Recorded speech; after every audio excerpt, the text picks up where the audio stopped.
Here's a Paces Races that I'm working on. Cabinet is being reclamped, glued and clamped. I have one of these pieces busted off and missing. Gonna have to make a new one. Also have a lot of lifting in the veneer along the edges, so that's all being re-glued. And then here's the whole mechanism torn completely apart. This piece and this piece have been cleaned, so you can see how nice and shiny they are. I do have one break here. Gonna have to go get that welded. So they don't look too bad when they're all cleaned up. But over here, this is what they look like starting out. See, all that black is going to come off. So I have valve boxes torn out, player piano roll. All this is to be cleaned. So I'll be the next month or two working on this. Couple months actually. That all has to be cleaned up. That's the odds wheel. I'm going to have a new one of these reproduced. Motor, like I typically do, motor comes completely apart. Clean all the old graphite dust out. Put in new brushes. Here are the horses. Horses are in great shape. No broken tails. So, here we go. Next couple month project. All right, there's the finished repair. And I left the ball on here because that builds up some meat, gives it some strength. But there it is, all repaired. And I want to give a shout out to my friend Rick Teixeira, who is a welder. And if you need anything done on the Central Coast of California, he's the guy to call. Here's a couple things I'm having to fix on the cabinet. This piece was loose, it was just about falling out. And so I removed it and clean up this area and then re-glue it in there, nail it in. But if you see this piece, this is just this last scallop here, and I made this out of a piece of walnut. And also, if you notice, it is stepped because that'll give the meat I need to give it some backing. Here, see, I'm missing the scallop, it's busted off. And so this piece will go in like this, and with that backing, that extra thickness, that'll come behind here and I can glue and tack it in. And from the front you won't see that extra thickness, but that'll repair that piece. And then on the coin door, somebody at one time had drilled this hole and they chiseled out some wood, and what they did is they put a lock in here, and when you turn the key, the peg went out, and that was to lock this door so you couldn't open it up and get your money out. And so I took another piece of walnut and made this custom size hole plug, which I have now glued in place, and it's clamped there to dry overnight.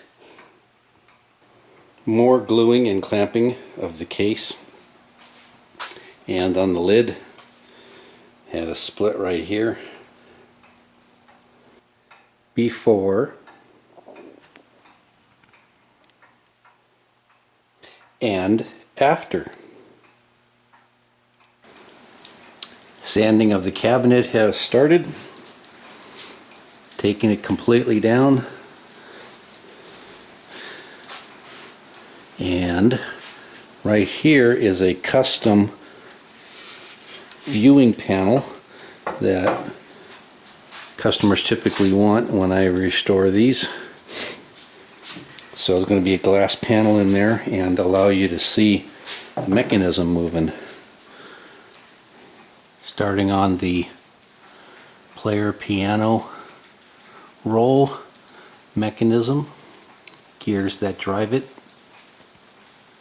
lots of grease and buildup over the years. But now all clean and adjusted and ready to go back together. The case has been refinished, stripped it down and restained it, put in gold leaf, and now I'm starting to put together the cleaned up components. Got just those two done so far and all that left to go. I'm going to explain the various pieces of this machine, each sub-assembly, as I start putting it back together. Go through every part with you and tell you what it does. And so probably the best way to understand this is, for example, I'm going to talk about this piece here. This bellows, when it collapses, it's in charge of reversing the horses and sending them back after a race to the starting position. But as I talk about some of these things, you see it here and don't have a reference to other things I'm talking about. So what I would suggest doing is watch the first 3-part video series I have on Pace's races. It was shot with an older camera, and so the quality is pretty bad. But if you watch that 3-part series, then you'll get a good overview of the whole mechanism and watch it play. And then as I talk about each individual piece, then you'll have a better idea, because you'll have a reference frame of mind, you know, for the whole game and what it's doing. So if you've watched those videos and you're back, first thing I'll show you is these are wooden wheels that are all in a rod. The rod's held in by these screws, and these wheels are what the horse tracks, or those notched tracks that make the horse gallop up the raceway, they roll on here. So those are all cleaned and put back together. And in a minute, this whole assembly is going to be covered up, or much harder to see, because there'll be the piano roll and another assembly here in front. So let's talk about this piece for a minute. There are 7 tubes here that are passing through, and they go to the horses to 1 through 7 to collapse each of the bellows that advance the horses on this side. These come from the holes in the player piano roll in what's called the tracker bar. You'll see that assembly in a minute. And what these holes here on the side do is they're ports that pass through for the reversing mechanism to reverse the roll. And then you have 3 bellows on here. Let's talk about the bottom one first. So this is a long bellows that when on the opposite side of this block right here, the other side, there's a port and a tube hooks up, and when air is sucked on that port, it brings this bellows down, and it only comes down just that amount, you know, not even 1/8 of an inch. But each one of these horses has a hole that goes along and comes out the bottom of here, and right now this has got a rubber pad on the top, so with this in the up position, it's blocking all of those ports. But when this gets sucked down, what it does is it opens up air to all 7 horses at once, and the amount of air that's sucked in there causes the bellows that would normally advance the horses to not be able to pull in anymore. And so what that does is it essentially, when this comes down, it freezes the motion of all the horses. They can't advance. The purpose for doing that is that when the very first horse wins, you'll see later that there is a master override or a horse blocking bellows that's, or a valve that's activated, I should say. This horse blocking bellows will pull air on here, cause this to open, and there now your horses freeze. And what that does is the very first horse that wins, any of the 7 horses can activate that valve, but the first one that hits the last winning gallop, or the last spot, and wins the race, then no matter which of the 7 horses come in, then this gets pulled down, and essentially, so what you're doing is blocking the remaining 6 horses from being able to advance. Because let's say 2 are right next to each other, and these 2 horses, either one of them that galloped, the next step, if either horse steps forward, he's going to win the race. Well, if one steps and the other one's just about to step, because there's the next hole in the paper coming by, you don't want him then to step right before everything resets, because then you'll have 2 horses sitting that came in. So when the first horse hits, you want a way to block the remaining horses from moving any more at all. And that happens when this pulls down. All right, sorry, that was a long explanation for that. Now later when we get more of the mechanism together, we talk about how the thing reverses, the roll reverses from one direction to another. These 2 bellows help randomize that reversal process. So typically you'd have this bellows hooked up to horse number 2 when he wins, this hooked up to horse number 4. And so what happens is when horse number 2 wins, then this bellows opens up and it lets air flow through this, which causes one of the reversing bellows to collapse. But if number 4 horse wins, then this one gets sucked open, a little bit of air goes through here and causes the other reversing bellows to activate. So without these 2 activating, the reel will make one complete, full length revolution, and at the end of the roll, that's when it reverses. Goes all the way back at the end of the roll, then it reverses again.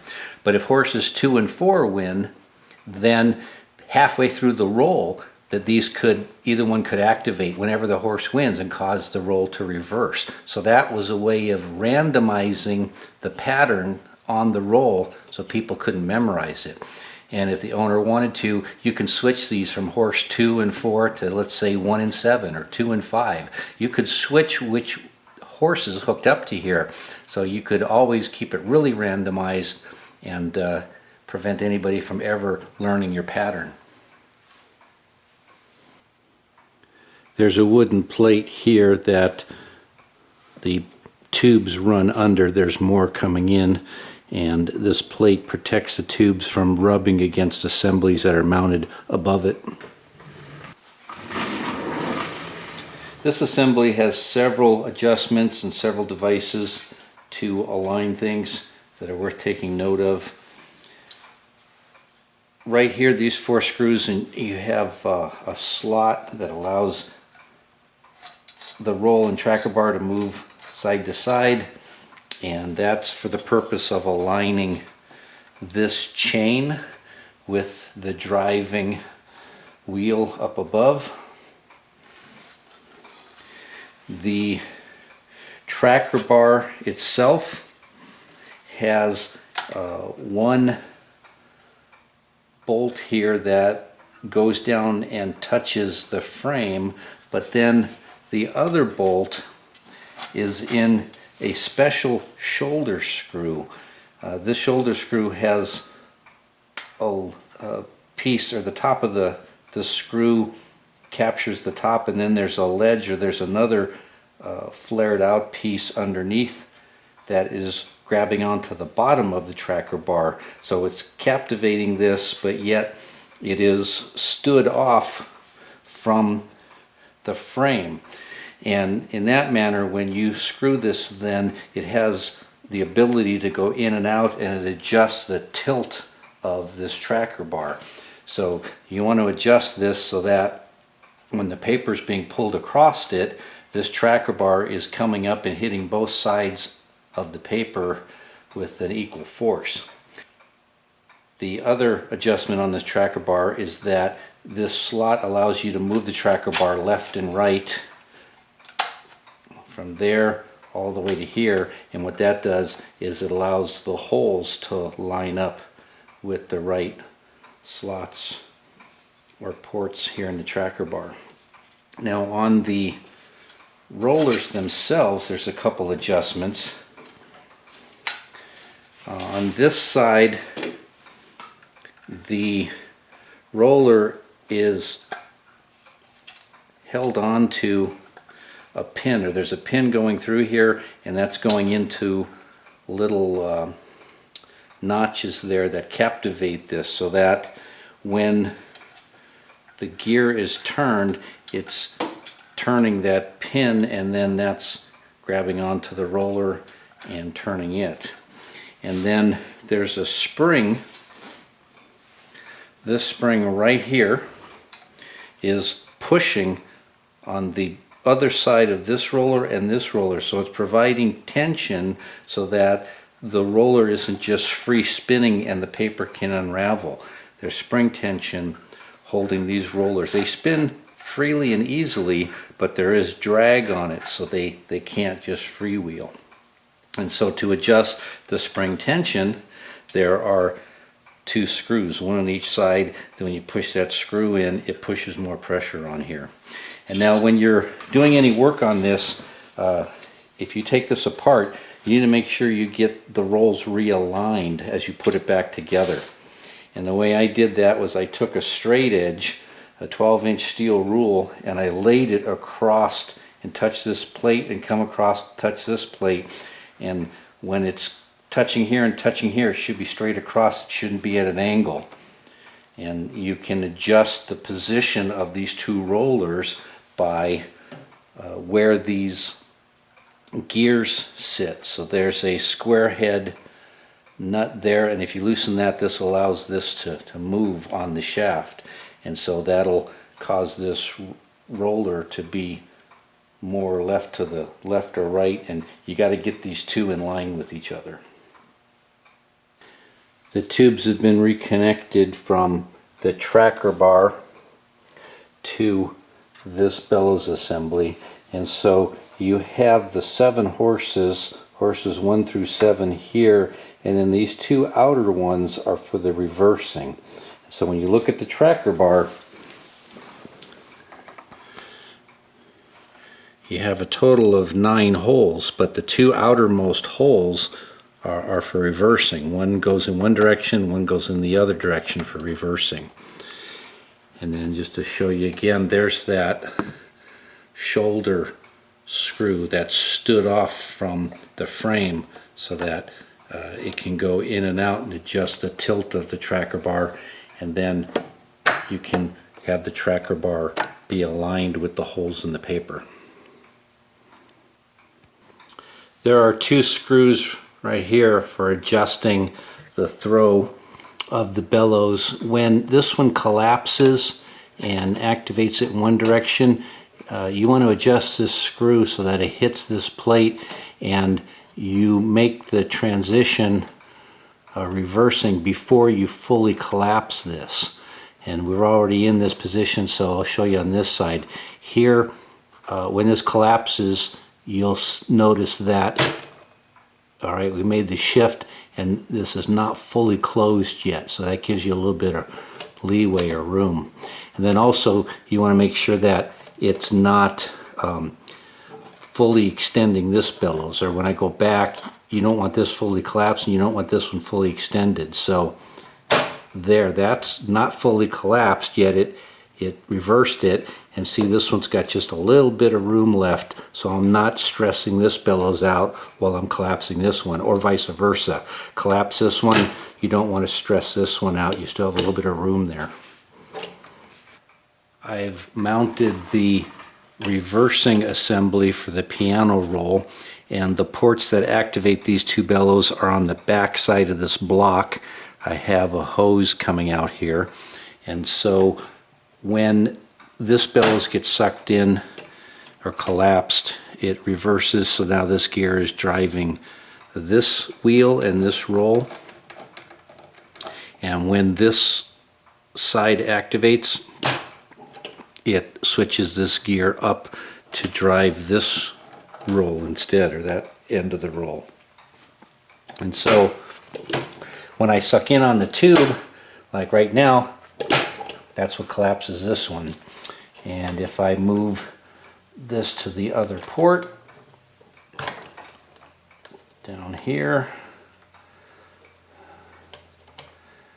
and then pull a vacuum on it, goes the other way. On this assembly you have 7 bellows, and there is 1 bellows for each of the 7 horses.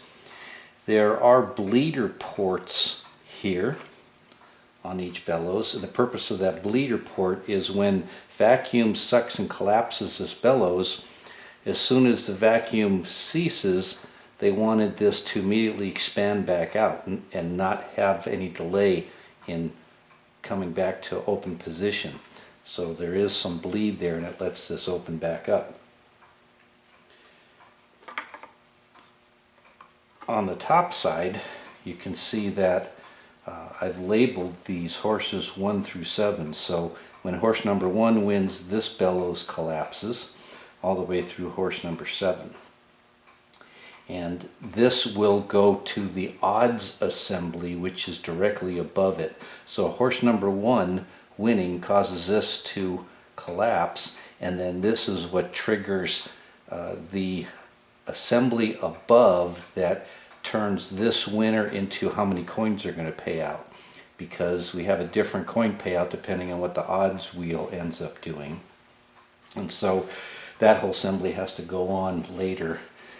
There is this bellows or valve assembly that sits above it. I'll mount it in a second, but it is important to note that each one of these valves has a center port that's in line with the center of the valve, and then a port that's off to the side. And the way this works is that when a winning horse comes in, the winning horse will raise this valve up in the air. It'll pull on this and allow vacuum to go through and out.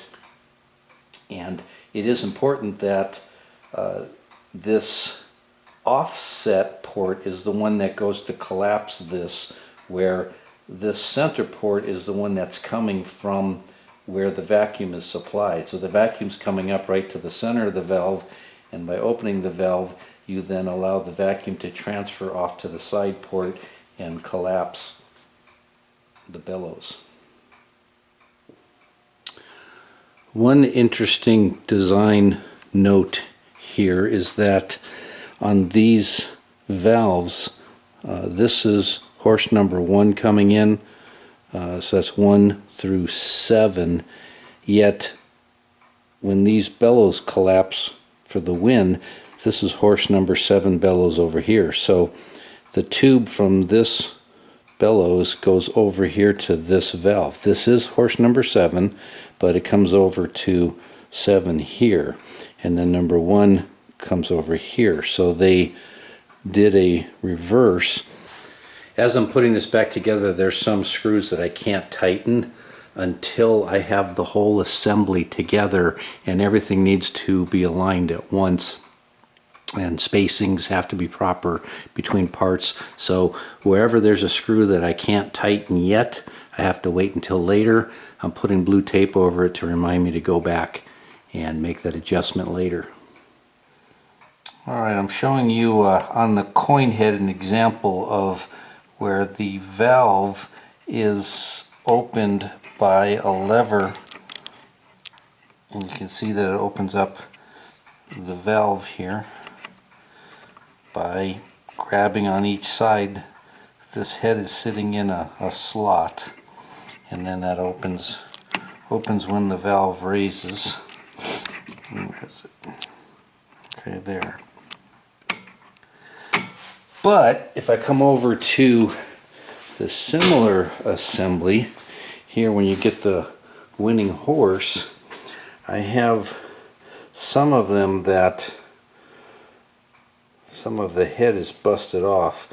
Now this one, even though it's busted, I'm not worried about it because as it sits in the slot, the metal is grabbing here and here on the sides, and there's still plenty of meat left on this wood that this busted off isn't affecting anything.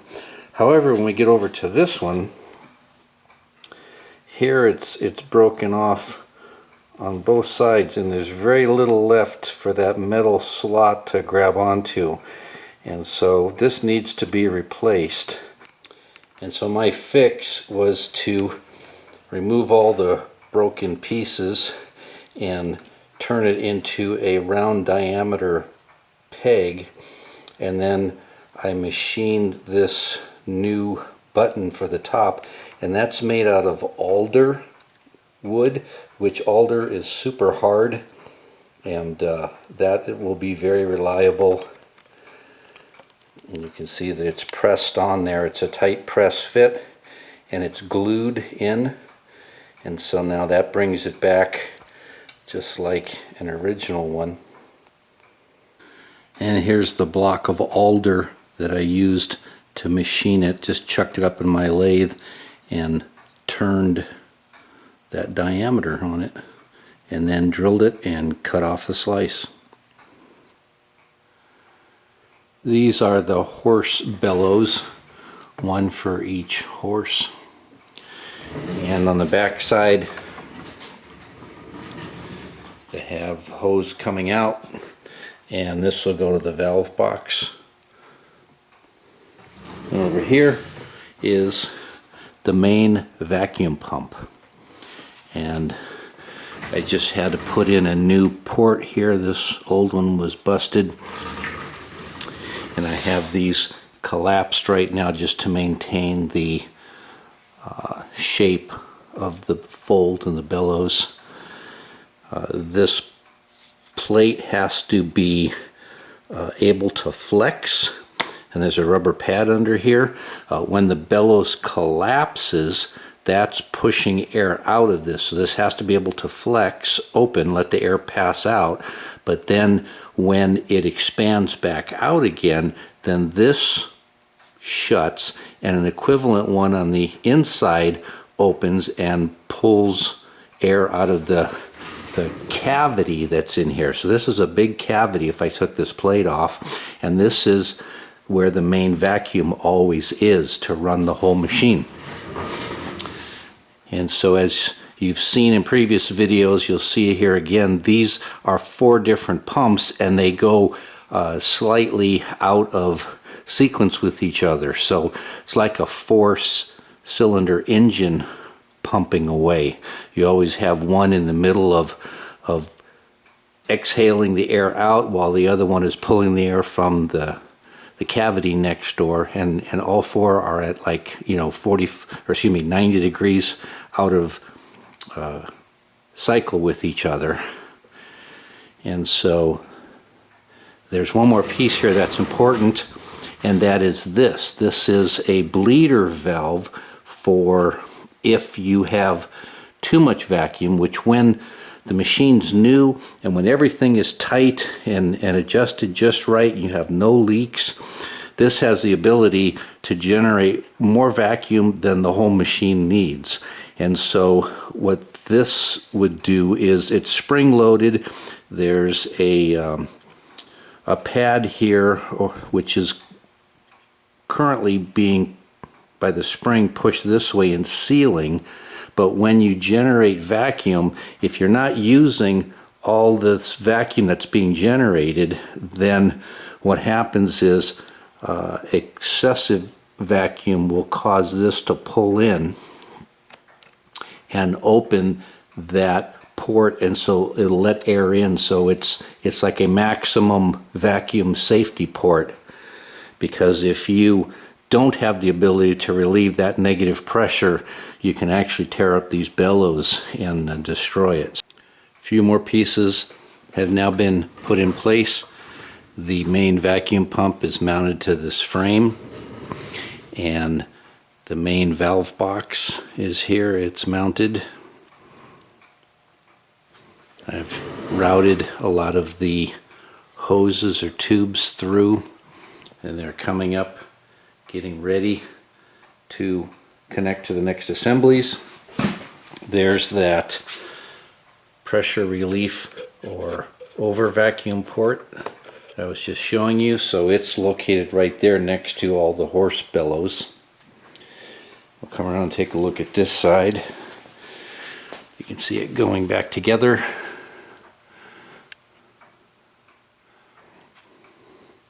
I've brought all of the tubes up through and connected them.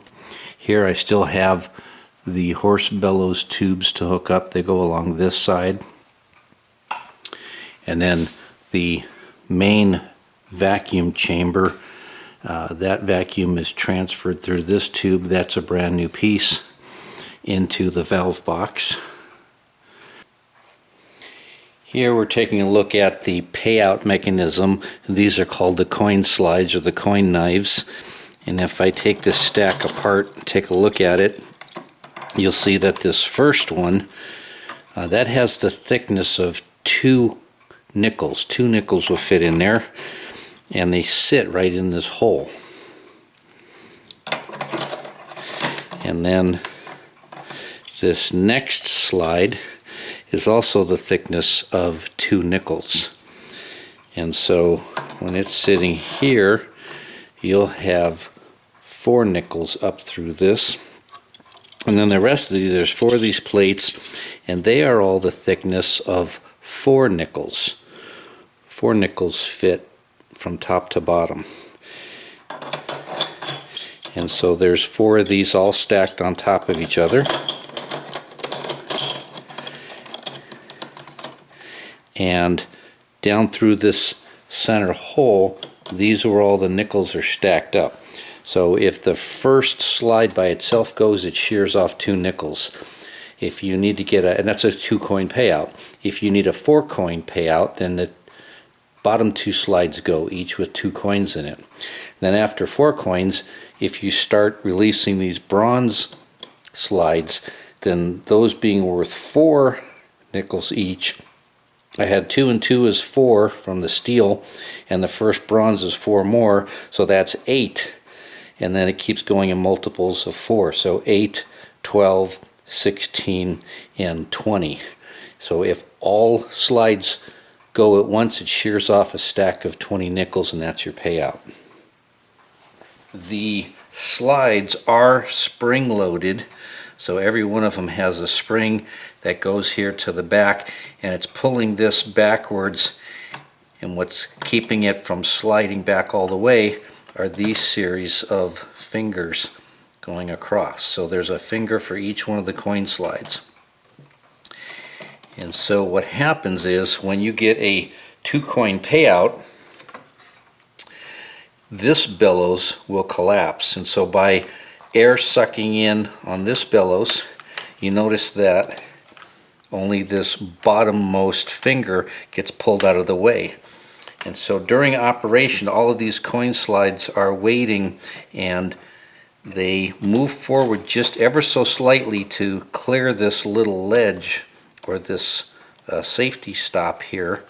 And then while they're pushed forward, if I have a 2-coin winner, then this is allowed to go back, and as they all get pulled backwards by spring tension, only the very bottom one doesn't have a stop, so it is allowed to slide and shear off 2 coins. If I'm going to get a 4-coin winner, then this bellows gets sucked in, and notice what it does is it pulls in the 2 lower, 1 and 2. See, both of these are getting pulled in, and so that clears the 2 bottom steel slides. And then an 8-coin winner does 3, a 12-coin does 4, 16-coin does 5, and a 20-coin does all 6. So when you're going to get a 20-coin payout, this one gets collapsed, and that clears the way for all the slides to go. What causes the additive or cumulative effect of the coin payout are these tabs right here. When I hit just a 2-coin winner, that lever is moving, but watch what happens when I hit a 4-coin winner. This second up from the bottom lever has a tab that goes down, and it's catching the bottom one, so it's pulling it with it. So that's how the single bellows collapsing pulls 2 of the levers. And then a 8-coin pulls the third up from the bottom, but same thing, because of these tabs, it's grabbing this tab, grabbing this one, grabbing that one, and I get 3 moving out. And then the next one up takes 4 out of the way, the next one up, and then a 20-coin winner is hitting only this top one, but all those tabs are catching on each other, and they all move. There's 6 nuts and screws on top of the 6 bellows, and when I loosen this screw, I'm allowed to move this assembly along the rod.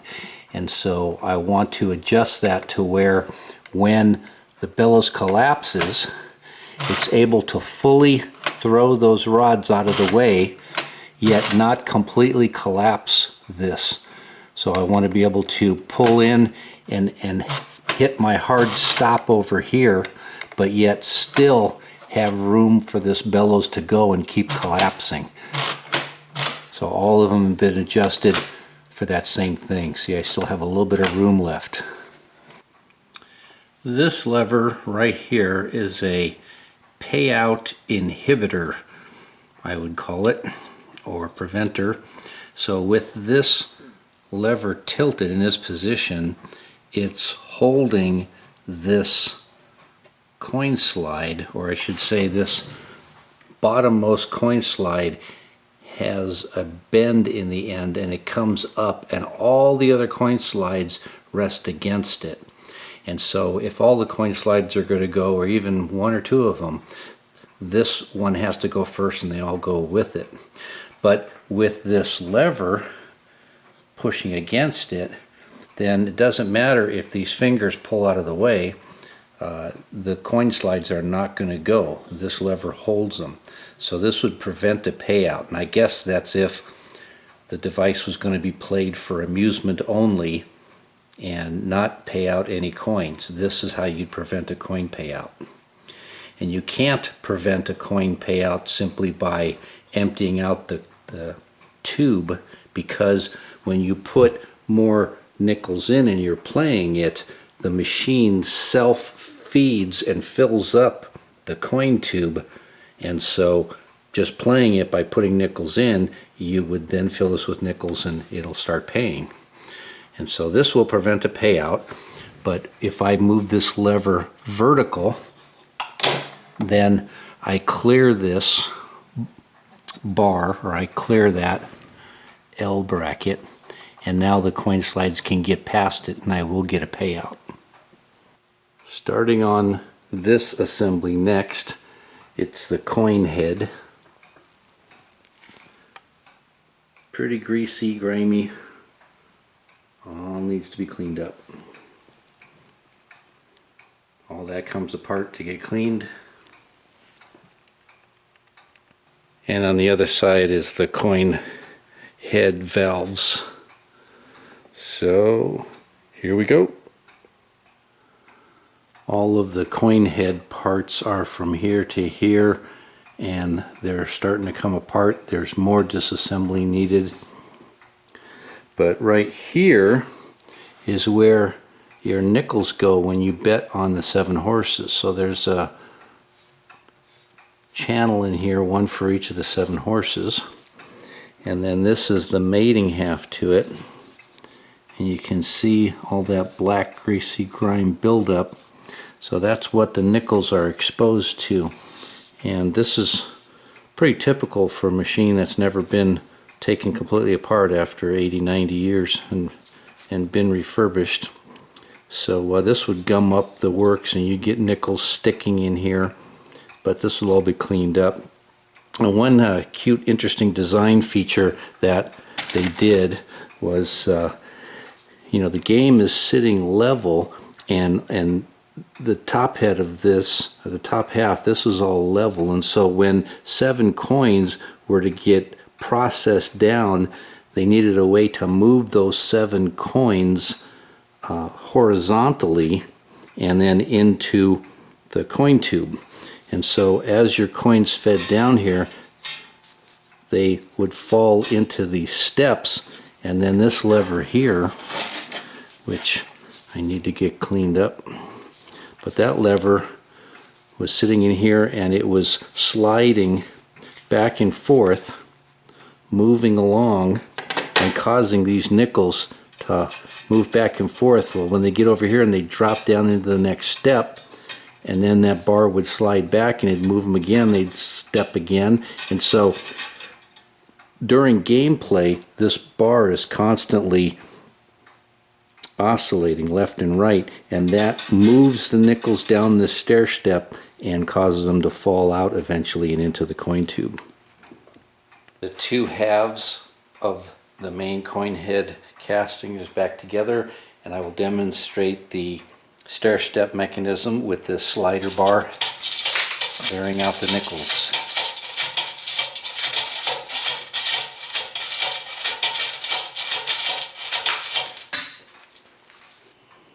This assembly's been cleaned up and put back together.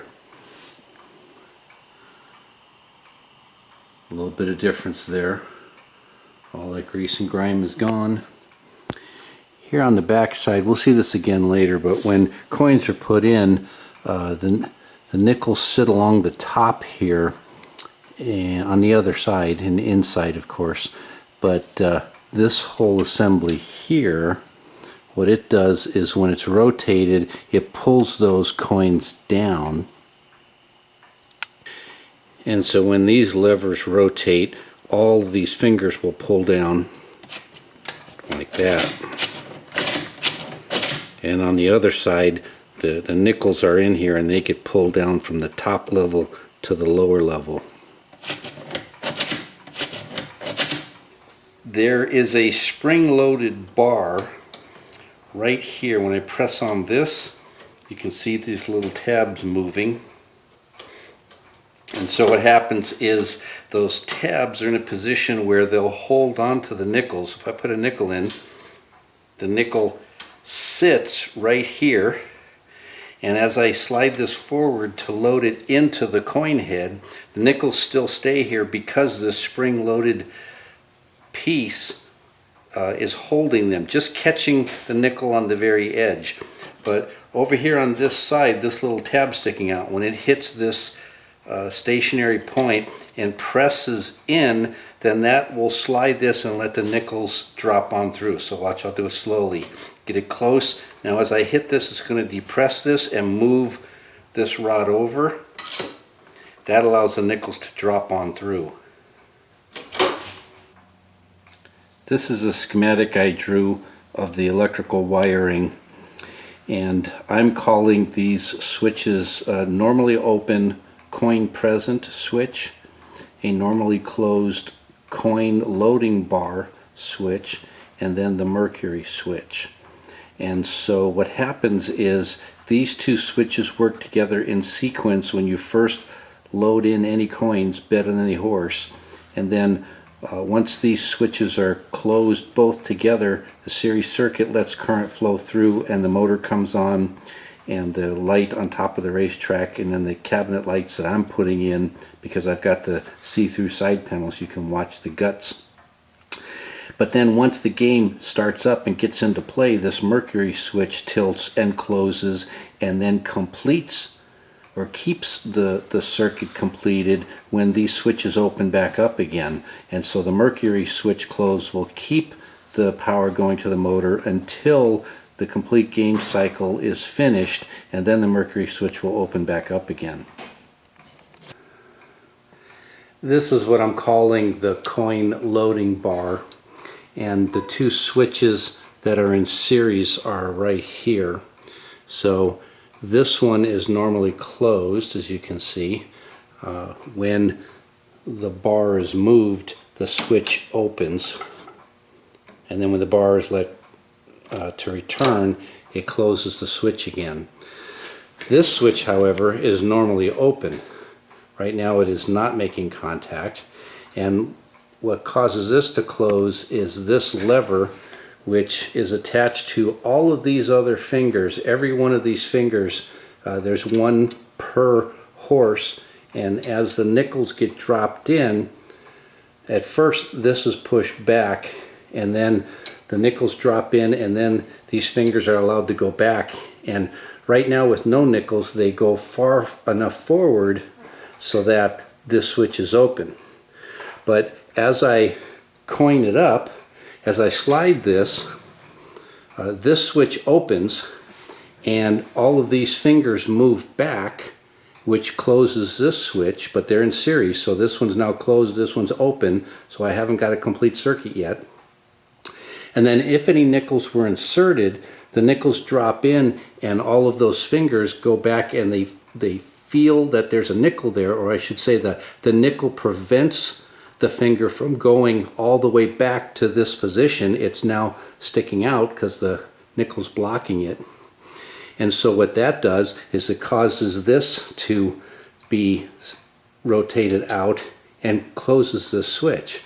So what happens is if there's a nickel put in, any one of them, then this will be closed, and as this returns, then it closes this. So now you have two closed switches, and it lets the current flow through. That will start the motor and the cabinet lights, and then at a little later time, then this rotates, and when it rotates, the mercury goes down and closes across the contacts, and so that completes the circuit that is this mercury switch in parallel with these two, because once the coins are cleared out, which happens while the game's in progress, the coins get cleared out, this switch will open again. So now this circuit is broken, but this mercury switch is in parallel with those two switches above, so this keeps the game motor running and the lights on until the game is over, and it rotates back the other way,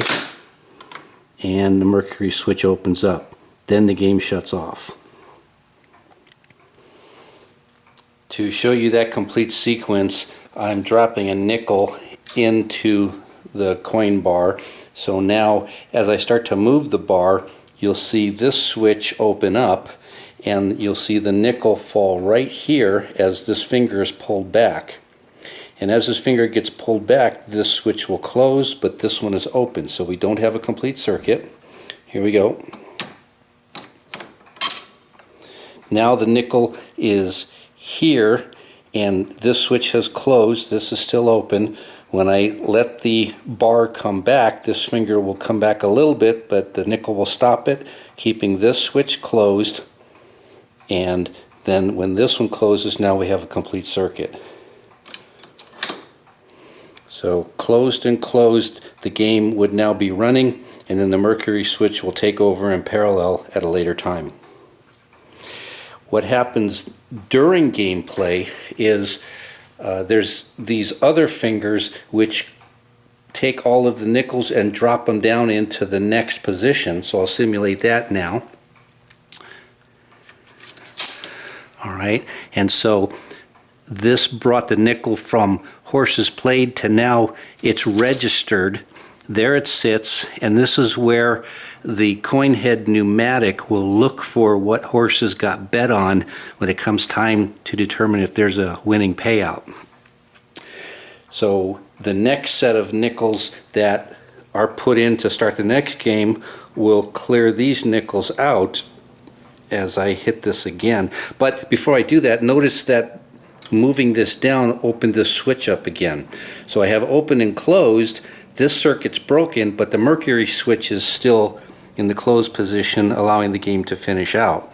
And then start of the next game will clear that nickel out and on its way to the coin tube. To talk about some additional things happening here in this area, there is a moving carriage which is not in yet, but that carriage will contact this bar and push it down. At a certain point of the game, the carriage comes across here, contacts, and as it rolls up here, the carriage is stationary, level. It can't go up and down, so it has to slide across this, push this down, and as it pushes it down, that's what's operating those fingers to move the nickels on to their next position. When this carriage is moving back forward, it's riding on the top of this bar. You can see the bar there and down here, and so as the carriage rides across that surface, it's controlling everything to do with turning the mercury switch on and off, with letting the coin slides go so that they can pay out. It's also working a valve right here, which is called the coin head shutoff. Will be explained later. And then hooked up to all of this assembly is also two other mechanisms, one that help the nickels move along. So as this rotates, you'll see this slide going up and down. And so that is connected here and through this 90-degree lever. And what that does is causes the nickels to get agitated and straightened out if they fall in there crooked or they're all stuck right here. This tube going up and down will help clear them out. Now, one adjustment that's important to make is this outer tube that goes up and down is riding on the inner coin tube and also then captured in this casting.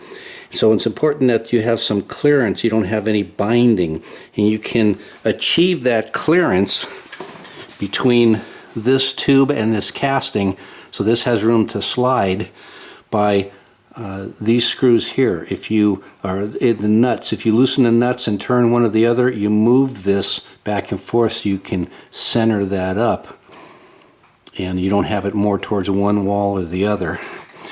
The other thing that's happening is that you have this little clearing bar or nickel nudger that comes down, and it's operated, or it's caused to move by a pin.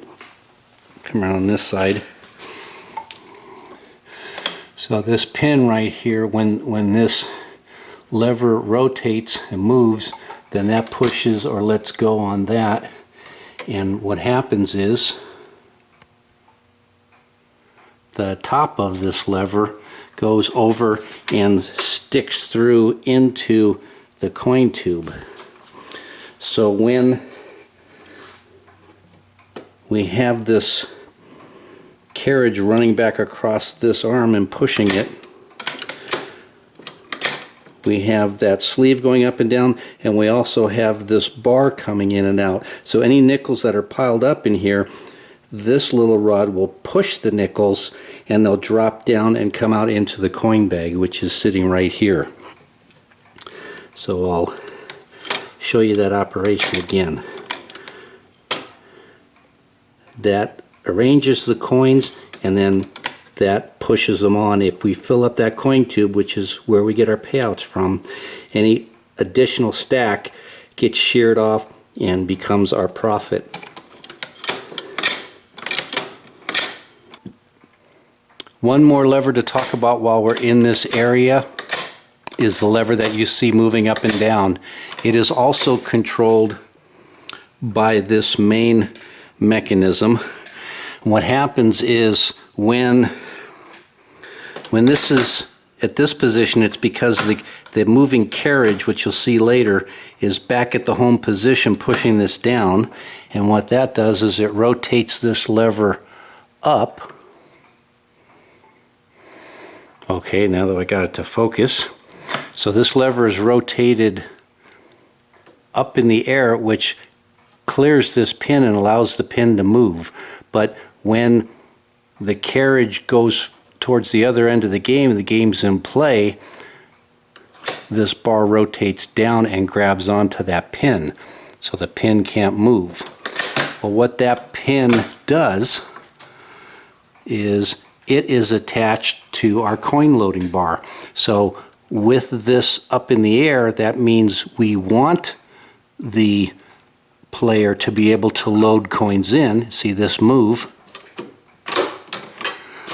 But once a game is underway and this rotates in this position, it holds the coin loading bar, so I can't move it. So you can't be loading up more nickels while there is always or already a game in play. You have to wait until the game in play is over and the carriage comes back and pushes this down, which then rotates that lever up, and now we can load the next set of nickels. That carriage I'm talking about is this piece right here, which is coming up for cleaning pretty soon. So once that carriage is in place, then you'll be able to see the operation or how it affects those levers a little better. It's important that this bar is present and properly adjusted. This rod sits in a hole in this main front casting and it just bottoms out. There's nothing holding it there. But on this side there's two nuts where you can adjust, so this goes back and bottoms out, and then this is holding onto this whole assembly. And the reason why that's needed is because as each of these bellows is pulled this way and opens, it's sucking vacuum and creating the vacuum in the main reservoir, and there's a lot of force pushing this or pulling on it. So without this rod holding it in place, you'd be pulling on this entire assembly and eventually tear something up. All that old grease has got to go. Hear the buzzing? Ooh, that's my little ultrasonic cleaning some parts in there. Small parts get cleaned in there. Nuts and bolts. Big stuff, all by hand. And just like that, presto changeo, all nice and clean. So we'll put this piece back on, and you see this assembly down here, there is two wafers in there. They're like a hard phenolic or very, very hard leather. And then this plate and this adjustable screw plate here. All of this is meant to put pressure, and when you adjust that screw, you vary the amount of pressure on this disc, but this disc has the ability to slip or move when this disc or gear does not. So I can move this gear, yet it is very stiff and it's meant for one gear to drive and turn the other. But as you'll see, there's a case where this gear needs to then spin on its own. That dual gear assembly with the discs that make it slip is mounted right here, and this is the end of the track where the horses end up. So when the winning horse comes in, one of the first things that happens is this bellow gets sucked in, and this lever will tell the carriage to go back towards the front of the game. But hooked up to this bellows, there's also a rod that goes through. This one right here. When the bellows collapse, it throws that rod forward, so it's right next to this chain. And this chain is supposed to have one of these loops coming around and then bending and sticking outward. And I'm looking through the entire thing and I don't see where there was one, and it was broken off. So I don't know if this ever had one, or if maybe it did break off and someone repaired this chain. It doesn't look like there's been any repairs ever to this chain. But other machines I've worked on, one of these loops would have one side bent at a 90 degree and sticking out, so it's like a protrusion going around. And what happens is when this goes into reverse mode and it's resetting all the horses, during that reset time, this chain is continuing to drive this chain, which is, of course, the piano roll, but the protrusion sticking out would come around, and because this bellows is collapsed and this finger is thrown right next to this gear, as that protrusion comes around, it would hit on here and it would stop this from spinning or moving, and so then you would start slipping those discs. That's why they're there, because this chain is still driving and they wanted to stop the piano roll from going. And so the game works just fine without that, but they did originally intend for the piano roll to be stationary during the time that the horses were resetting. The individual carriage pieces are all cleaned up, ready to go back together. With the carriage back together, I can show you its operation. This lever gets activated and pushes this piece up and down, and then this spring-loaded piece here rides over this hump and holds it there. So it's either one way or the other.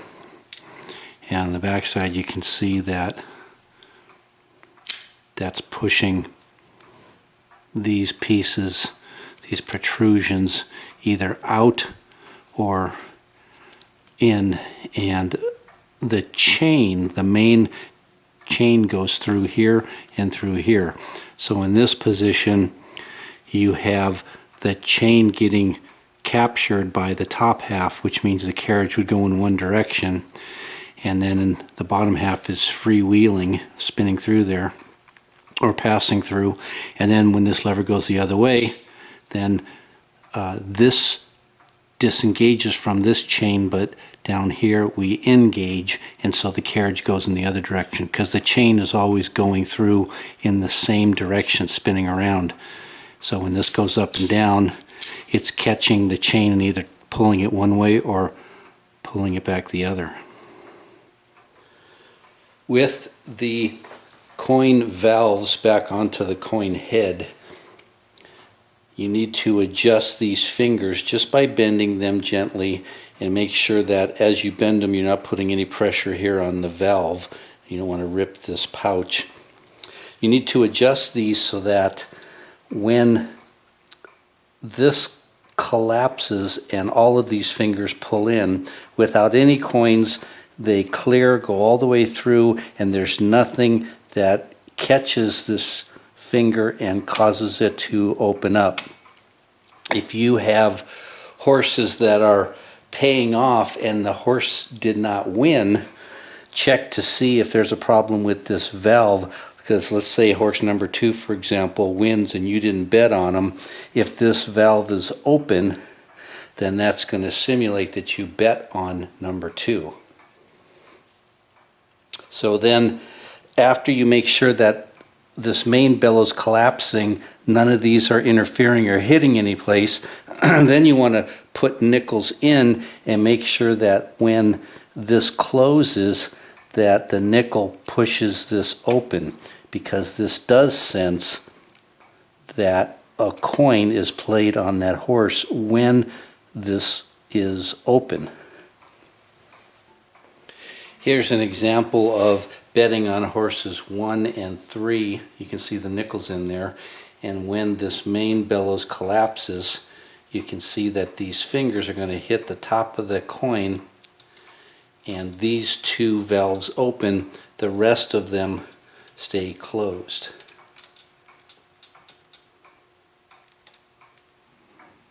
I've gotten the horse advance rails cleaned and reinstalled. These rubbers here and on the back side, these are brand new rubbers that I do sell on my website at gameroomrepair.com. These horse advance rails are spring loaded. Spring tension holds this tab against this tab, which is connected to the bellows. So that causes the rail to go back and forth when the bellows collapses. But you can see there it is not permanently affixed. And then this spring returns the rail. The bellows pulls it back, and then when the bellows relaxes, this spring pulls it back.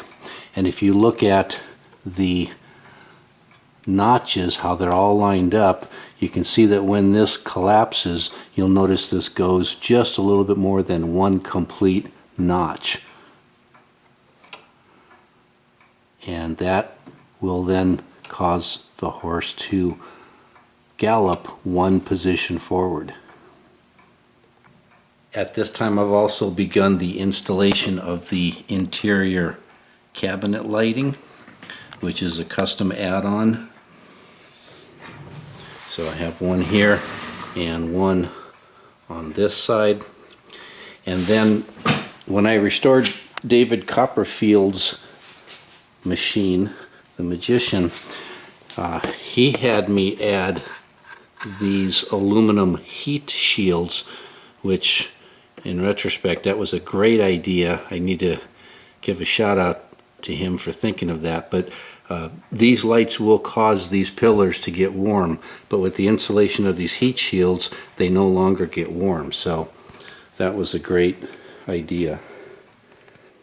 This will be the next assembly to go back in after I get it cleaned up. Get all that grease off of there. And while disassembling, discovered that this arm is broken, so I'll have to braze that and make a repair. These pieces have now been cleaned and are ready to go back together. The broken arm has been brazed, so there's my repair right there. And if this video hasn't put you to sleep yet, if you really like watching this kind of stuff, go back and see a previous video I did several years ago where I restored another Paces Races, and this rod, or the crankshaft, camshaft if you want to call it that, was broken. And you'll see it in my previous video that all of these bends, this elaborate intricate piece, I fashioned by hand and made another one to replace the broken one on previous customers' game. What is important about this is that each of these is driving a different bellows, and they need to work like 4 cylinders in a car where they're all 90 degrees out of phase with each other. And so the bends in there account for that. While one is pushing in, one bellows pushing in, the other's pulling out and creating vacuum. So you always have all 4 working together to be pulling vacuum on the main reservoir. This crankshaft mounts into the machine in 3 places, or I should say there's 3 bearing points when this crankshaft is mounted in the game. Where I've got it clamped in the lathe is the first bearing point. This one right here is the second mounting or bearing point, and then right here is the third. So this shaft mounts into the game in 1, 2, 3 places, and in order for this to be the most efficient and less drag or binding possible on your motor, you need to have these 3 mounting points in perfect alignment with them, or with each other. And so when I turn this and come in here and look, okay, you can see, I'll get this a little closer. Alright, so we're almost touching there, and as I turn this, see it move away, and then I'll turn it some more and it'll go back to almost touching. And so this is a little bit out of true. And then over here, this spot's even worse. and this has been repaired sometime in the past. You can see that weld job that they did. It's still structurally sound, so I'm not going to mess with it, but it had broken here at one point and they re-welded this. But anyways, with this bearing point, if I turn it, it wobbles even more. So I'm going to go through the process of straightening this out so that as this turns, it's nice and true across all three mounting points. Alright, I'm checking that center mounting point now. You can see it's running a lot truer as compared to out here. See how much wobble that still has in it? So I have to work on that one next.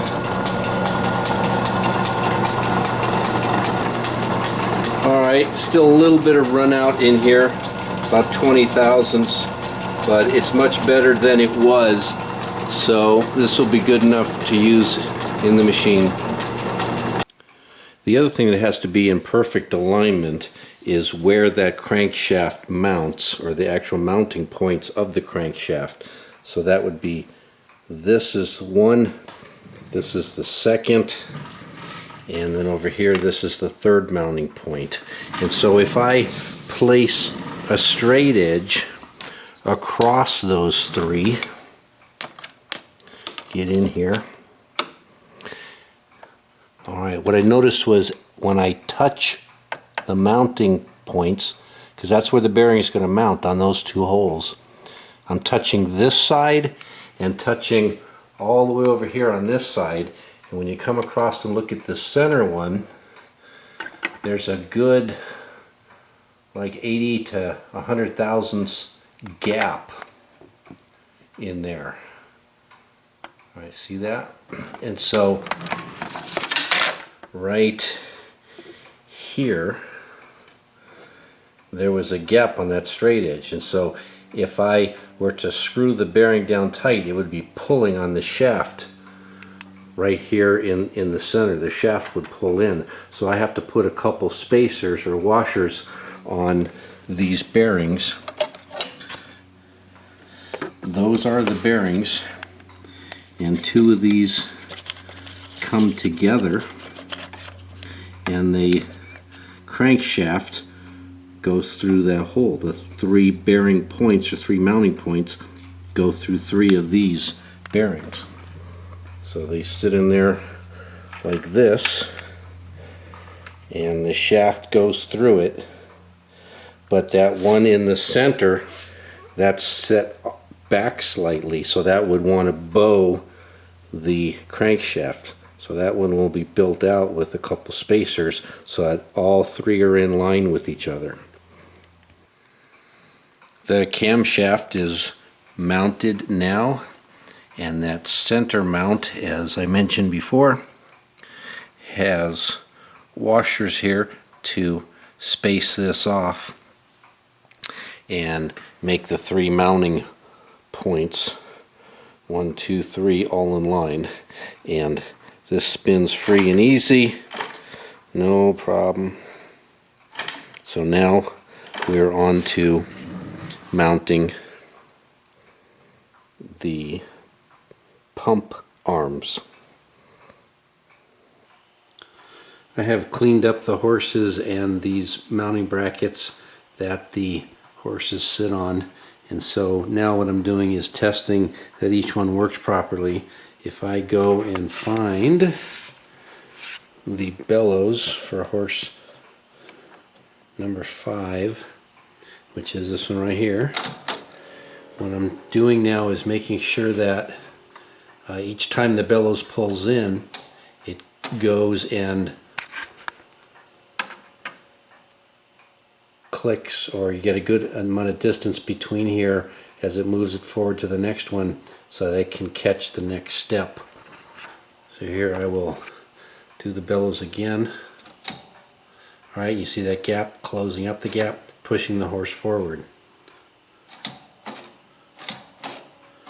So test each one all the way up, make sure every step is working properly. the very slight angle position of this piece of metal, and then with this one and the springs keeping this piece slightly skewed, or the spring tension wants to push the skewed, what that does is it causes a bind, which you want, on this rod. So in other words, this is held on the rod.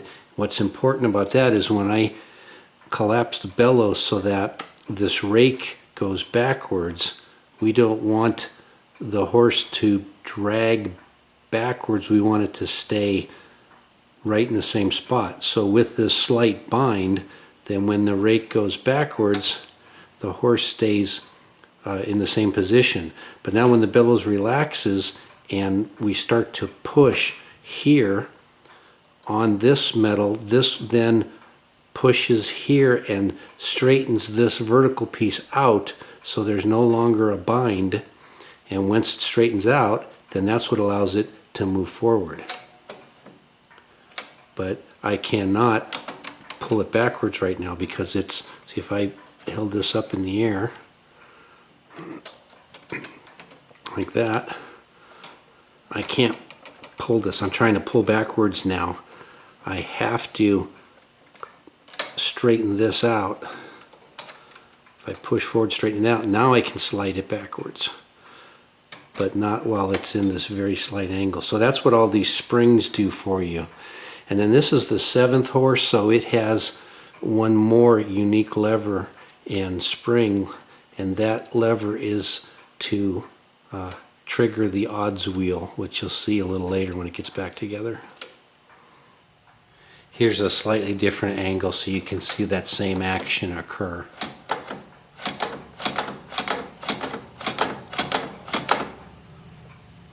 Now I'm taking apart the motor so I can clean out all the old gear oil and clean the commutators, get all that old grease out of there, clean up the brushes. So far though, everything's looking in good shape. Motor's still really nice, just going to clean it up. Inside the motor's gearbox was all this crud, and this gear is fiber gear that goes in there, mates up to the worm of the motor. All that crud was in there with this grinding away on this fiber gear, so after 90 years that's what you get. All going to be cleaned up so there'll be no more wear on that fiber. We are all cleaned up, ready to go back together. Fiber gear, all of the teeth are in very good shape. No damage anywhere. And the main armature, worm in good shape. Cleaned the brushes, commutators rather. Clean the commutators, I will clean the brushes. A lot of dust, carbon dust or brush dust in here, that's all been blown out. So, ready to go. Motor is back together, time to give it the smoke test.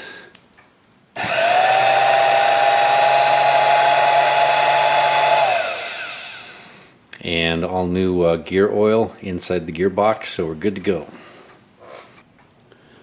This valve block was leaking and I had to rebuild it, and so this is the first valve redone. So if I take these off, you can see that this is used to clamp it in place while the glue's drying, and then there's a cardboard ring here, and what that cardboard does is put a little dip in here so that I have the ability to go up and down.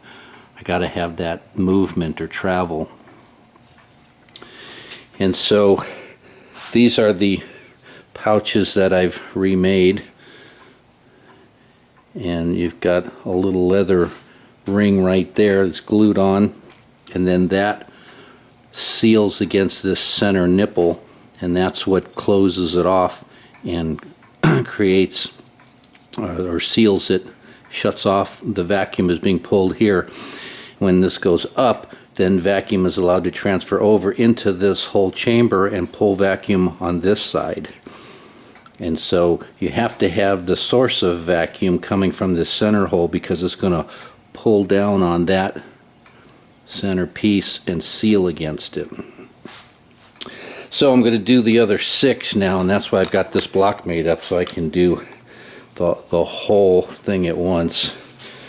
These are the old ones that were leaking, and you can see that when they were done the last time, whoever rebuilt this, they put a hole in the center, and then they had these little tiny pieces, and that went in the middle of the wooden button, and it worked. But there's no need to have a hole. That's just another potential place for it to leak. And so we'll put the rest of this back together and then get back to the restoration. The material I use is from Columbia Organ Works, and so this one's called plastic glue. It dries clear and very flexible. And then this is what's called a high-tack fish glue. It's like the old horsehide glue, but instead of having a melting pot and having to go through all that mess, they've replaced it with this. And then for the pouch leather and for the seal, there's different colors. You can get it in white, you can get it in black, but they call this packing leather, and that's used to seal. And then there's what they call CPL, which is Columbia pouch leather. You can get it in black or white, and it comes in all different thicknesses. Usually about 10 to 15 thousandths thick is all you need for making these pouches. This is my hired help, and this is how he contributes here. I'm watching glue dry. Okay, is that like watching paint dry? If you have to take this assembly apart, be really careful, because if you look at the slot, try to focus on it. Alright, on the left hand side of the slot there is more meat, more metal than on the right hand side of the slot. See how thin it is over there? That goes on this side. And over here, look how thin this metal is compared to this thick metal. If you get these swapped, then there'll be too much metal over here and these levers could bind. And where I am is here underneath the odds assembly, which is not in place yet, but I'm working on next. Now that this is back together, we'll talk a little bit about its operation. There's a valve here, and there are 7 of them, 1 for each horse. So as the winning horse gets to its peg first and pushes it in, you'll notice that to begin with, the valve is closed, meaning this button is down, and as the winning horse comes in, it pushes here on this ledge. This going in causes this to lift up, and that is connected to the slot, which lifts up on that button. And so you can see me pushing this in and out. You see the button going up and down. Now, 2 things happen when that occurs. First of all, each one of the buttons has a tab that after lifting the button, it goes further and it lifts this entire bar. So you can see when this goes up and down, or I should say in and out, we have this button lifting, the valve opening, but the bar raises. Okay, same thing if I do this one. Just this valve opens, but same bar raises. So on and so forth. Well, that bar has a tab or a cushion, that red round thing right there, and as I push this, it lifts that seal off, or that tab up off of a tube. So right now the tube underneath it, which you can't see, is being sealed by that round red rubber, and so that tube underneath is a vacuum sensor waiting to see if any of the 7 horses come in. So no matter which one comes in, you see that red lift up.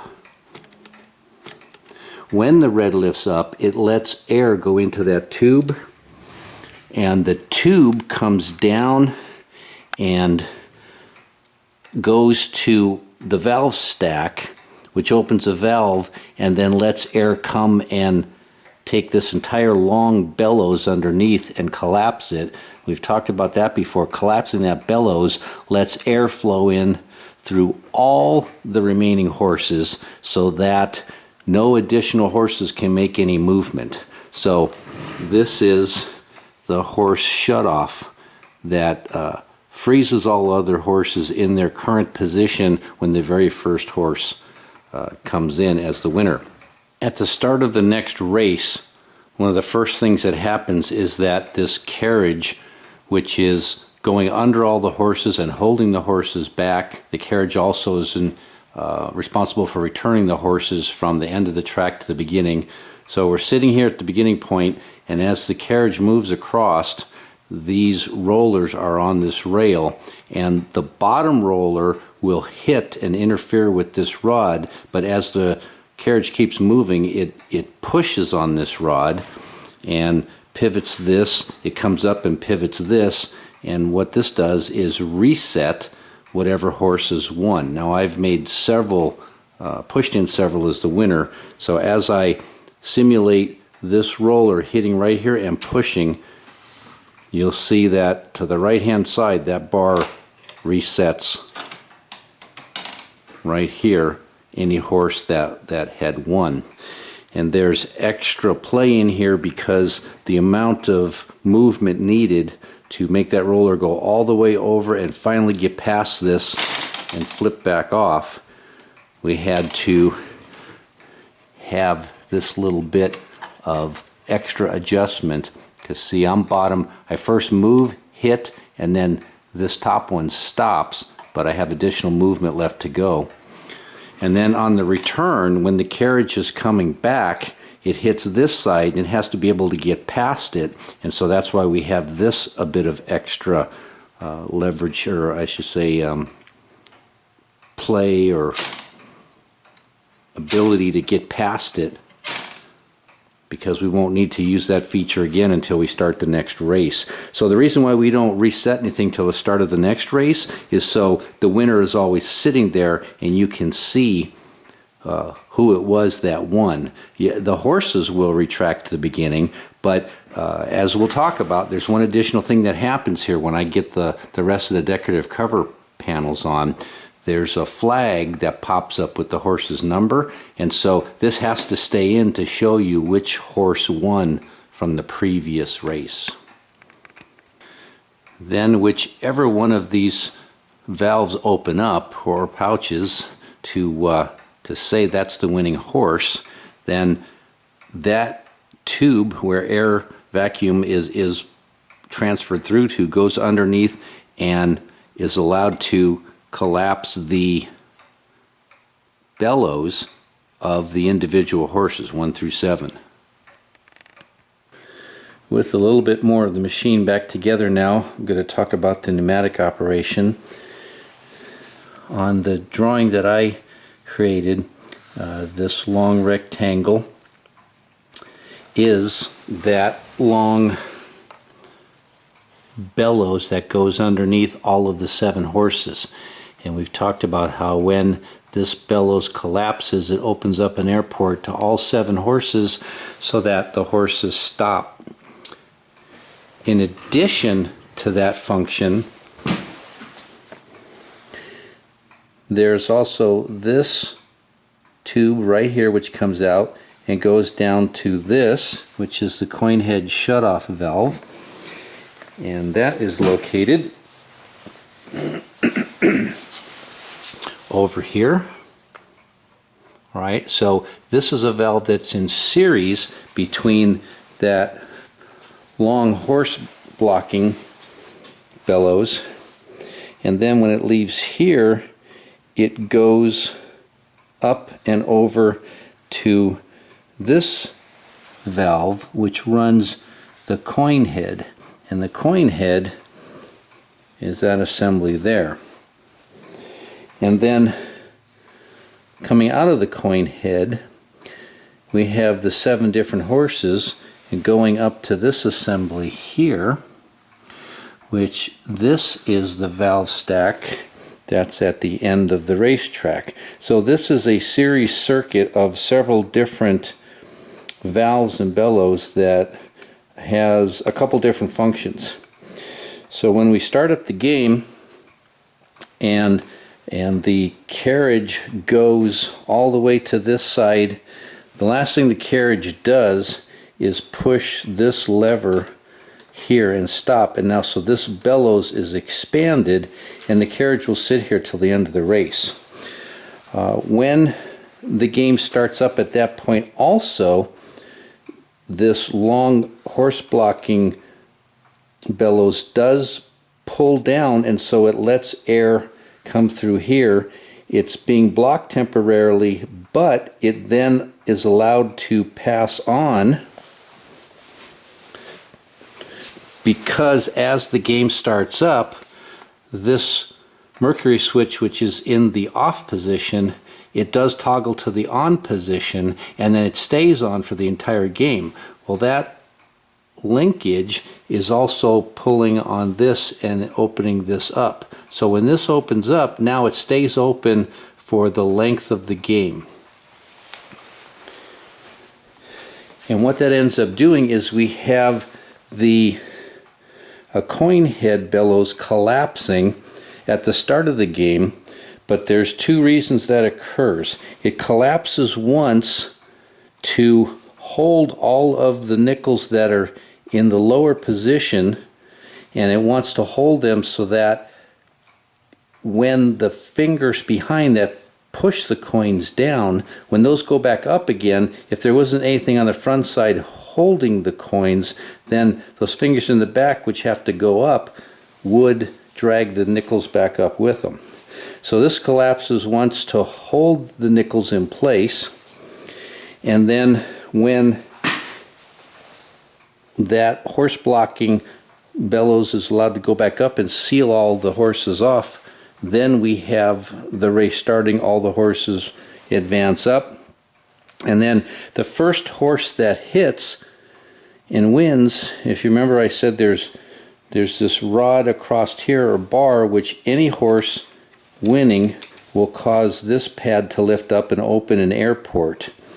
And so that vacuum is being sucked on that port, pulls through, and that vacuum is right here. So that's that one port that's common if any of the horses come in. And so when that opens up and vacuum is allowed to be pulled this way, it goes into the shutoff, and all of these are here in this valve stack. And so the right valve opens up and it comes over, and once again it collapses that horse blocking bellows. And so again, air is allowed, or vacuum rather, is allowed to go through here, pass through here, and activate the coin head a second time. And the second time it activates is when the horses are now done, and as they're retracting, then this is collapsing to look for any nickels. So you can see there's a nickel here and here, but none here. So as I close this, these 2 will open, but the rest do not. And this time what we're doing is seeing if the horse has been bet on, and if it has, then we're going to get a payout. So I could bet on all 7, and all 7 are ready to go, but only the horse that comes in completes the final series circuit of vacuum, and that is this. When we have vacuum going through this now and pulling this in, and 6 and 7 open, then that means the vacuum is transferred all the way through here and causing this to allow vacuum to come in here, collapse this, and then because 6 and 7 have coins in it, vacuum is allowed to pass through and continue on and go up to here. So I bet on horses 6 and 7. Now that vacuum is presented here, which is this row. So vacuum is presented to these two valves, and when horse 6 or 7 come in addition to blocking the rest of them, I open up either one or the other, and that allows the vacuum then to flow onward, and one of these, in this case, let's say 6 or 7, then 6 or 7 are going to collapse, and then as 6 or 7 collapses, let me collapse number 7 here for you. All right, reach under there and collapse it. Notice how it raises this rod, and so whichever one collapses, because that horse did come in and because we were bet on it, then one of these 7 long rods will raise up. And assembly I'm yet to restore, but getting there, is this, which is the odds wheel. And so there's an intricate pattern here underneath of all of these little tabs, and depending on where the odds wheel stops, this is the bellows that causes the odds wheel to spin, and depending on where it stops, I'm lining up one of those 7 long rods you just saw with all of these little tabs. So the rod will hit the right tab, and that tab is connected around here to these circular. You can see if I'm hitting this tab, it's going to raise this one. If I hit this tab over here, it raises a different finger. If I do this one, yet another one. So see, all these different ones can raise, and where these are going to go are off to the valve box that will open up one of the payout bellows. And so all of these are fixed, either 2, 4, 8, 16, 32, or different payouts. But the point here and what this thing is doing is that it's kind of like a mechanical calculator or an interpreter between where this disc stops spinning so that the right finger is activated and activates the right payout valve. But every time that disc spins, it's going to stop, and those little fingers underneath are all going to be sitting over here, and they're all going to be in a different position depending on how the odds wheels stop. One time you can have your big payout, that the finger, that little tab, which is for the big payout, could be resting right here. So when horse number 7 comes in, you get the big payout if you bet on them. Where the next time around, that big payout could be sitting over here or here or here. And then all the other combinations, 16 coins, 8 coins, they all have their different tabs, and they all end up, the right payout per race is sitting over one of these, so that when the right horse wins, or a horse wins and then pushes that up, it's going to then activate the right or correct payout. So these are showing you where they go off to, which bellows they collapse for what payout. So when vacuum is transferred all through that series circuit that I talked about and finally gets to here, this is where vacuum is pulled. If you're going to get 4 coins, vacuum is transferred through this mechanical assembly down this tube if you're going to get paid out 12 coins, 20, and then over on this side we have 2, 8, and 16 coin payouts. So I'll go through this again and show you, once that assembly is restored and on top of here, how the winning horse causes this to rise, but this only rises if through the series circuit of vacuum this has collapsed and opened one of these valves, because you have a nickel, because you bet on that. So betting on it allows one of these to raise, causing the finger to raise, and and then manipulate or transfer that to the next mechanical assembly. Now, I'm sorry, that was a very long explanation, but there's also one other thing that's happening when this long horse blocking bellows pulls down. In addition to causing that whole series circuit to activate, you also have one more right here. Air is pulled in on this line, and it goes through it and activates this valve, and that is called the carriage return valve. So when that goes out and goes up, it collapses this bellows, which that bellows, carriage return, is this one right here. So remember I said when the carriage is all the way forward, it's sitting against this, this is expanded. So now the race is over and it's time to retract the horses. And so the same operation that goes through and see if you've got a winner and pay you for it, that same action is also what activates this, pulling vacuum on this, collapsing it, and the mechanical action of pushing this, it's going to push on this lever right here, and as it activates this lever, it causes the carriage to then grab onto the chain and pull it back to the starting position, bringing all the horses along with it. So I'll try to show you all of that. I don't have the odds wheel in, so we're not going to get a payout, but you can see 2 nickels from the previous race, so I'm just about to put 3 more in. You will see this carriage, this fixed rod will cause this to flip, and that will then send the carriage fully forward, and you will notice it go like this and activate or have this expanded ready to return it, and we'll get that started. Now the thing you won't see, but I'll get it on the back side after the race is going, this valve is closed right now, but you will see it open because all of this will move forward and this will be activated, so you'll see this stop will be fully against here, and you won't be able to tell, but it'll be just a little open, so vacuum can go through here, and it stays like that for the whole race. All right, so let's do this. Here from this side and get where you can see this collapse the first time, so that's going to hold those nickels that I put in place as these fingers go back up. So you'll see the nickels drop in, and then you'll see this hold on to them as these go back up over.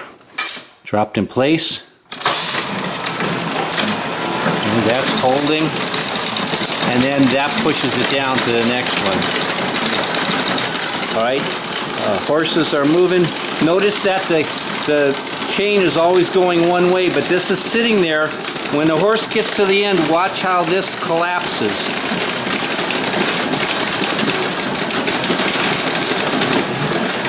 All right, and so this then drops in. All right, brand new restoration. I have to still do a little lubrication and adjustment, because as soon as this moved like that, then it should have instantly grabbed in, and it has been most of the games. So we'll look at that, and I think go back to this position. And I missed showing you how this was open the whole time. So let's do something different. I'll just start it up manually, and you'll watch how this stays open for the whole game. And I can do that. Please do not do this at home if you have one, because there's 110 volts on there right now. Making sure that I'm not touching anything else to get a shock, but I'm about to touch 110 volts, and you'll see this close, and you'll see this open. So here we go. I'm getting ready to push. Now we're activated, and see, that's actually open right now. The carriage is here. Let's see if it'll engage this time.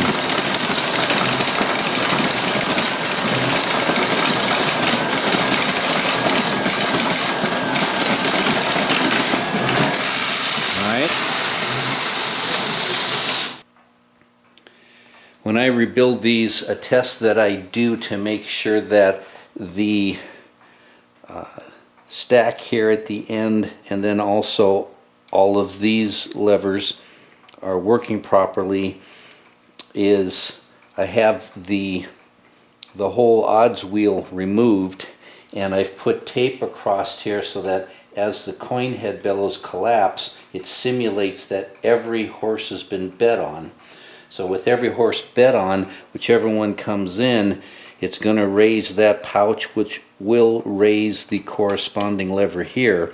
And as you'll see, this lever pushes on the fingers on the bottom of the odds wheel. And so what I do is go through and test all 7 horses to make sure that when the horse gets to the end, we need a couple things to happen. We need to make sure that the horse presses and fully moves this lever from the at-rest position all the way to the back like this. So we need full travel. That makes sure that the pouch opens up properly and that we properly open the horse blocking valve or port. And then the other thing is the corresponding horse that wins, we want to see that this corresponding rod fully raises. Now remember, horse 1 is here, but bellows for horse 1 is on this side, so they're opposite. Horse 7 is over here, but this is horse 7's winning bellows right here. And so what I'll do is I'll start it up, and then I'll use this to get underneath the little lever that is causing the horse to stay in the right spot, and I'm going to depress this so that I can move the horse farther up. All the horses will gallop at roughly the same rate. The code that's on the piano roll makes it such that one horse never gets way far out in front of the others, usually. And so you never really know who's going to win till the very end. And what I do is I take each of the 7 horses and I get underneath here and move this lever so I can slide the horse way up in front of the rest so that he'll be guaranteed to win. Now in this particular run, I'm going to let 7 come way out in front. You'll see him hit like he hit here last time.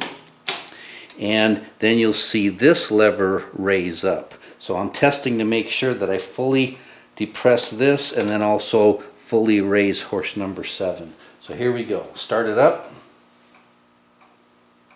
Get horse number 7 out here. And watch. Alright. So that all worked real good. Let's try it again and we'll do, let's do horse number 2. Start her up.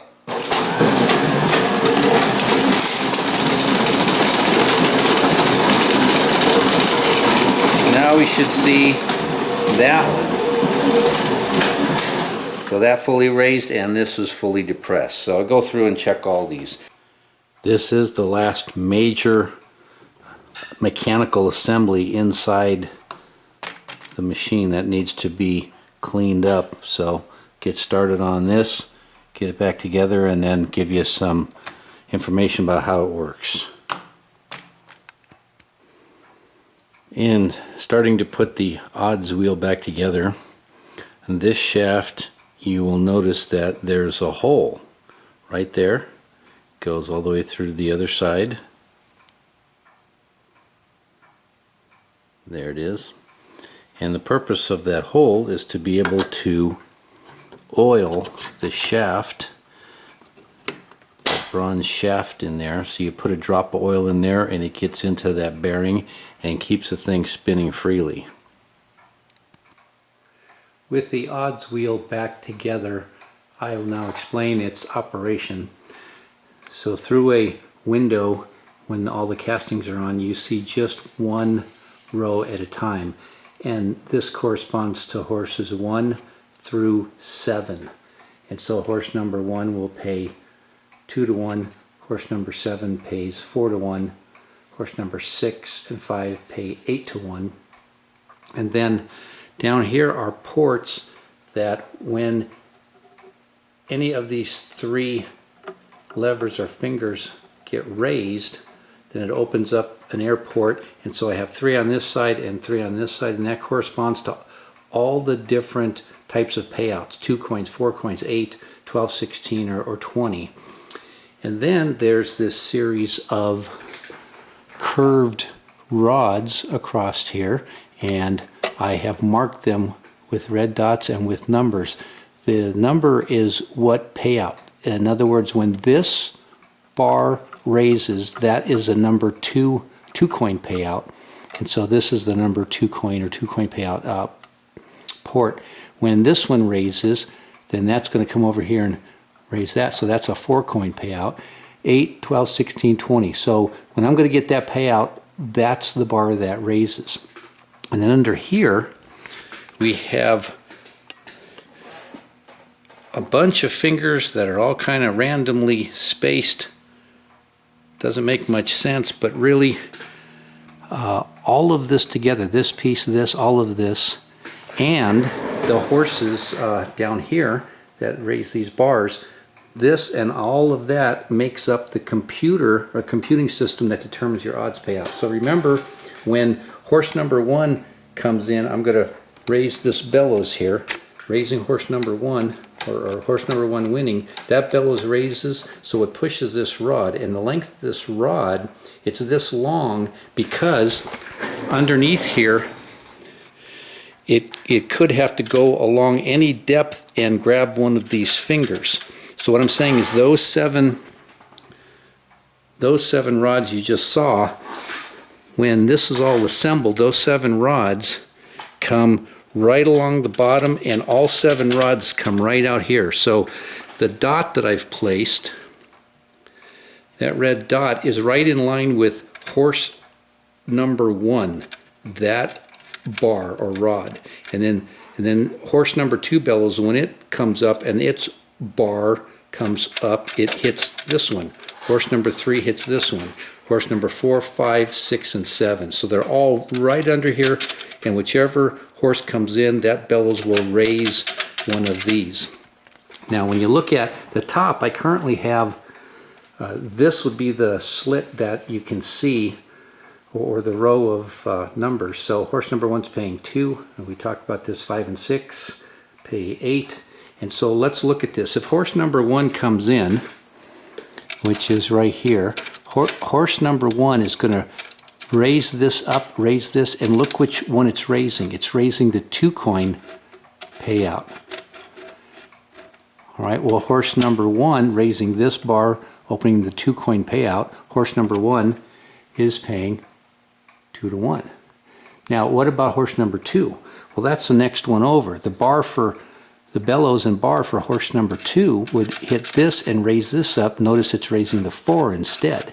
Horse number 3 is a 2 payout again, and yes, it's 2, 4, and 2. Now the next one, horse number 4, should pay out 4 to 1 because it's right there, 4 to 1.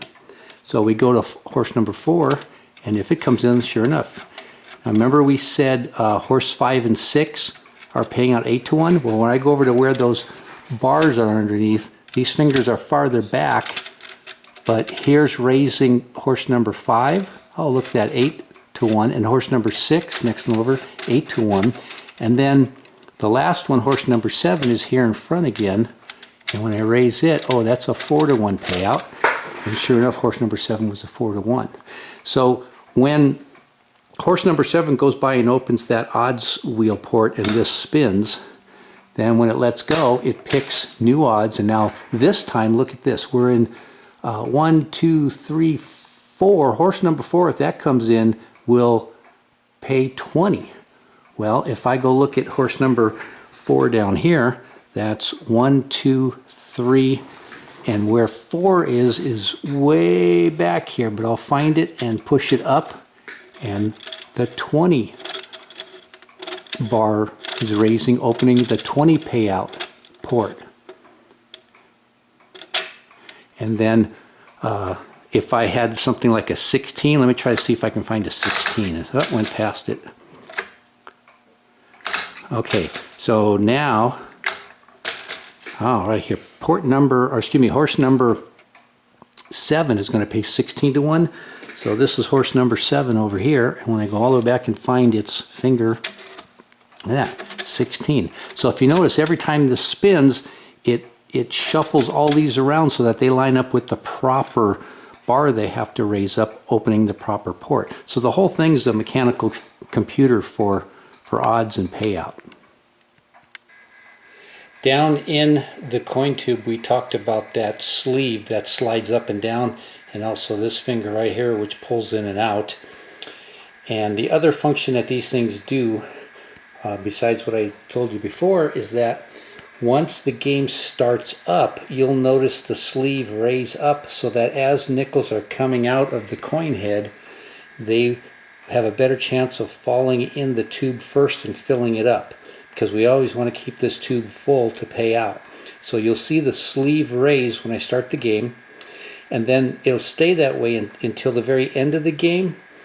And when the horses come back to the starting position, game over, you'll see the sleeve go back down again, and then you'll see this lever rod finger push through, and if there's any extra coins, it shears them off into the coin bag. So I'll start it, but I won't have it running for the whole race. I'll come in at the very end. So watch as the sleeve goes up as I coin it up. Okay, here we go. Sleeve up. Horse is racing.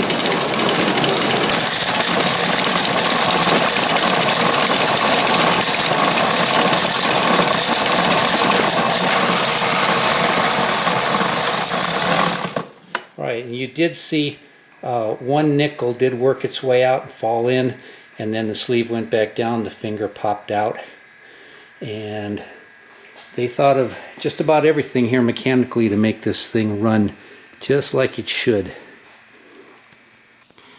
Now this piece, at some point somebody had hogged this out, and so this is supposed to be a straight line coming down here, and they had ground this out. Don't know why, but that was not a proper thing to do. And so what I've done is fashioned this piece of metal and put a hole there, a bolt through it, and so now this has made that edge straight again like it's supposed to be. This is the repaired piece with that edge now, and that edge is needed to ride on this pin. Before, with that groove that was in there, this wasn't snapping all the way back to the full off position. But now I'll run it through a cycle so you can see it turn on and then off. Okay, going to start it on.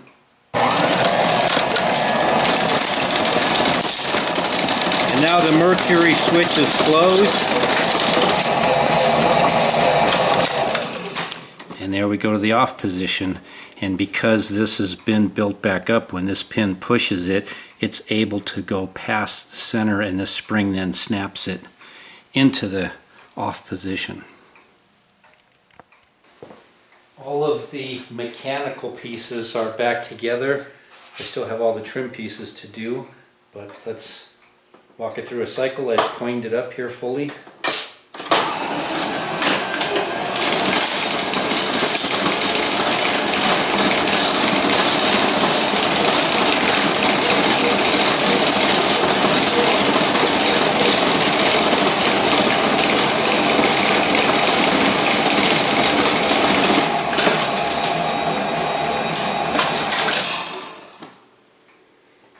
And horse number 2 won. Number 2 came in the winner, and that's paying 4-1. So reach in here, and there's my 4 nickels. Here's a view from the opposite side, coined up again.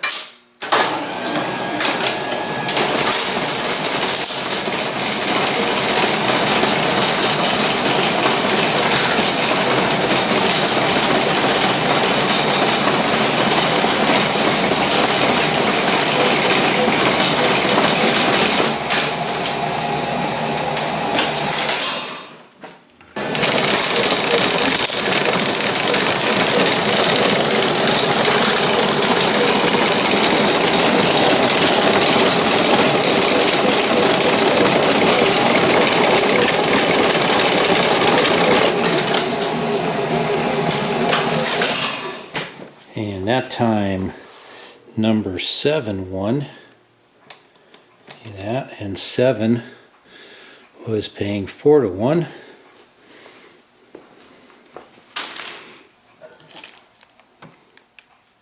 Four coins. Now we'll take a look at this side, including, we'll get in here and we'll see the coin slides work in the payout. Coined up. Here we go.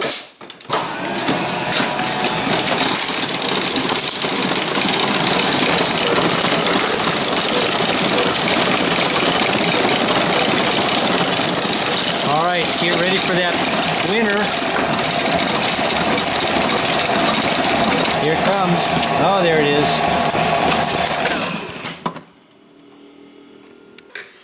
And now we'll go from this side so you can see the coin slides really come out when we get a winner coined up. All right. Mercury switch is closed.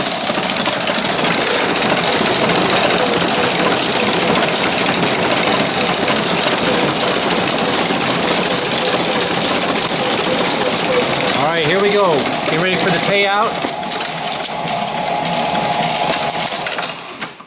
And that time, all we had was just this one go. So the bottommost lever, that's a 2 coin payout. Come over here and look. 2 coins.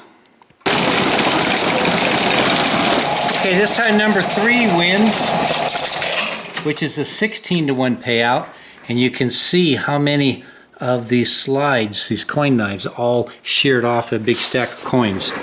So there should be 16 in there. Now, one thing that's important to notice or to take note of is if you get a big payout like 8 or 16 or 20, and if you don't have 16 coins, you only have 15, or if you don't have 20 coins, you only have 19.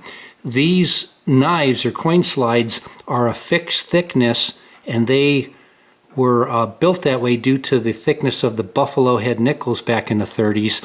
And so you're not getting shorted a nickel. It's just that today's modern nickels can sometimes be a little thicker, and so it's still slicing off the right height, but in today's modern nickels that may be a coin less in quantity every once in a while. And I counted up how many coins I got out of that 16 coin payout, and sure enough, 15 coins, so it's short one. But there's no adjustment you can do there. Buy a bunch of really worn out buffalo head nickels, fill the machine with that, and you'll be okay.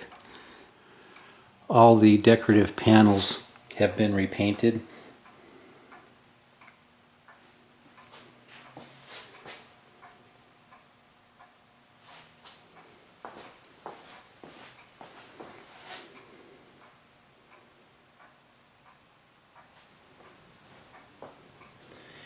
And here's all the spectators sitting in the grandstands. Here it is, all back together.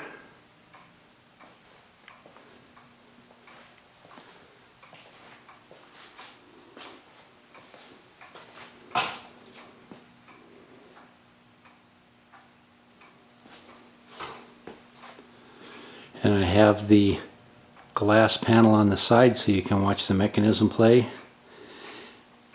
It's been coined up, so let's give it a try.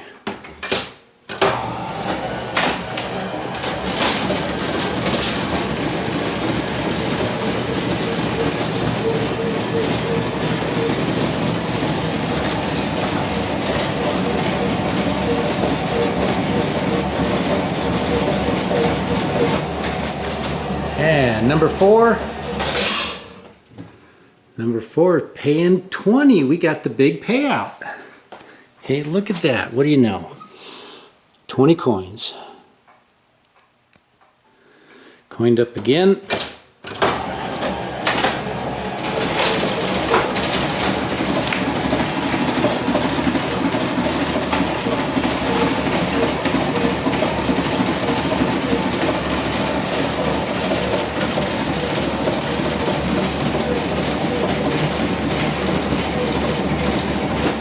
Number 7,